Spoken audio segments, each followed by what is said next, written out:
been unwell? What did you do? Maybe you just had to sleep it off or take some medicine, or maybe you had to go to see a doctor. Maybe even you had to go to hospital. Now, if you are unwell and a doctor tells you to do something, it's best to do it. But I wonder, when you're unwell, how many of you actually think to pray? Did you know that our God is a God who can heal people? Well, we're going to be looking at 2 stories in the Bible and finding out what happens when Jesus gets involved in people's lives and heals them. A man who needs help. An important man went to see Jesus. The man was very upset. "Please, help me," he begged. "My son is very ill. I don't want him to die. Please, will you come and make him better?" "Don't worry, your son won't die," Jesus told the man. "Go back home and see him." The man began to walk home. It was a long way. But before the man arrived at his house, he saw some of his servants running to meet him. "Your son is better," they said, smiling. "When did that happen?" the man asked. "Yesterday lunchtime," the servant said. "Suddenly your son was well again." "That's exactly the time I asked Jesus to help me," the important man told them. "Jesus promised that my son would get better. Now I believe that Jesus is amazing. He has the power to help people." We're living about 2,000 years after Jesus walked on the earth. So we've had opportunity to hear loads and loads of stories about Jesus' miracles and how he's healed people. This royal official, he'd not had a chance to hear so many stories. He'd heard a few, and that was all it took for him to believe that Jesus had the power to heal his son. I wonder how often we don't ask for God's help because we don't believe that he can do it. It's funny really, isn't it? You know, if we've got a problem with our electrics, we speak to an electrician. If we've got a problem with our car, we speak to a mechanic. If we've got a problem with the toilet, we might speak to a plumber. People who know what they're talking about because they know how things like that work. Can I just remind you what it says back in Genesis? It says this: "So God created mankind in his own image. In the image of God he created them. Male and female he created them." God knows how we work. He knit us together in our mummy's tummies. He knows exactly how to fix us if something goes wrong. Do you know what I really love about this story? Jesus is so powerful that he didn't even need to be in the same room as the royal official's son to heal him. He just said, "Your son will live." And he lived. It's like in Genesis, we've already looked that God created us. He knows all about us. But the other bit in Genesis during creation story, it says that God said, and amazing stuff happened. Just the words of God contain so much power. He's able to create an entire universe, and he's able to heal people. A man by the pool. In a big city called Jerusalem, there was a special pool. Lots of people who were ill, who could not see or could not walk, lay near the edge of the pool and waited. They thought that whenever the water started to bubble, the first person to get into the pool would be made well again. So every day they waited and waited and watched the water carefully. One day, Jesus went to the pool. He saw a man who had been ill for a long, long time. The man could not walk or wave his arms or wriggle his toes. "Do you want to be healed?" Jesus asked him. "Of course I do," answered the man. "But I don't have anyone to help me get into the pool when the water bubbles. So someone else always gets there first." "Pick up your mat and walk," Jesus told him. And the man did. Again, just the powerful words of Jesus were enough to heal this man.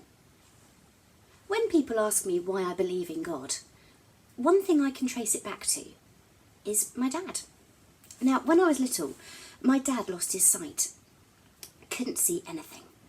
The doctor said that his sight was so badly damaged that he would never ever be able to see again. And my dad, he said, I don't believe that.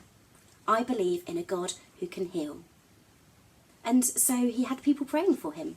All over the world, people praying for my dad's sight to be restored. And you know what? After about a year, Jesus started working his miracle.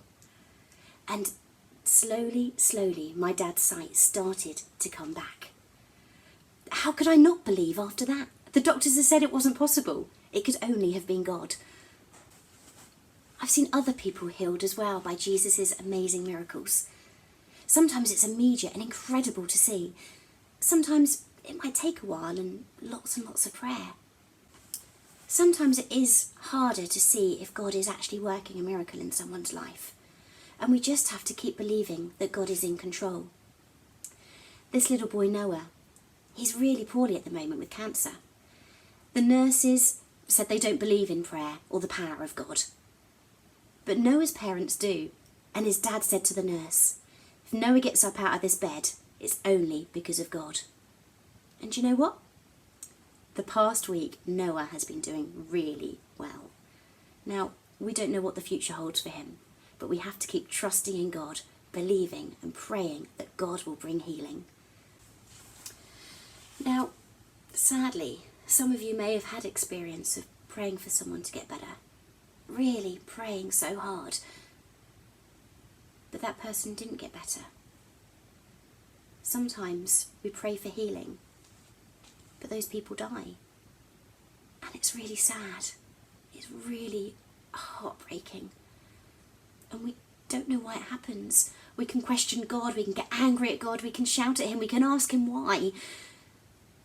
But that doesn't make it any easier when we lose somebody we love, especially if we've been praying for them to be healed.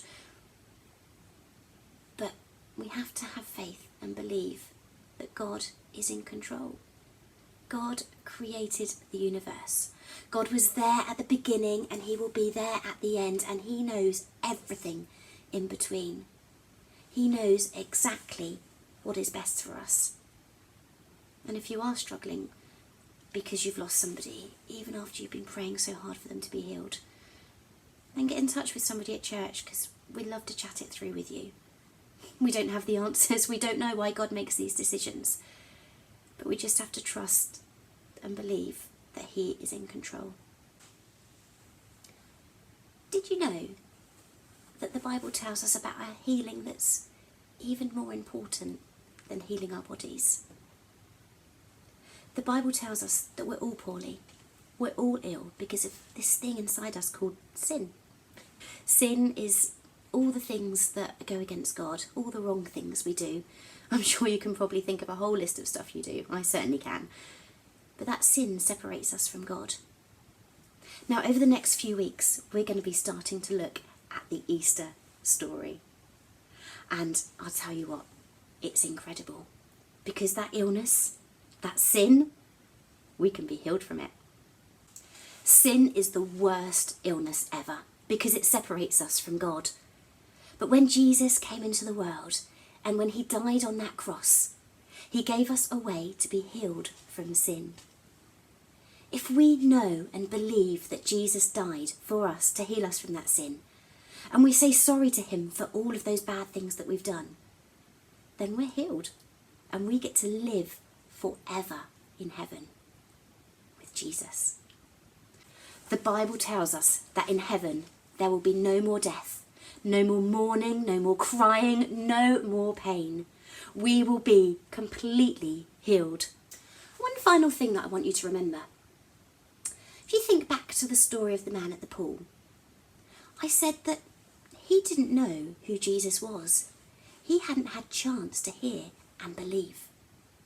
Now, those of us who do know Jesus, it's our privilege to be able to go and tell people all about him, so that they might also be healed from this horrible illness of sin. So, I have 2 challenges for you this week. Number 1, get praying. God is a God who can heal. Believe it, get praying, and see incredible things happen. Number 2, get talking.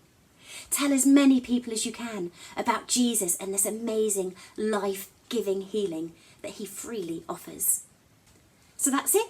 Get praying, get talking, and have a great week.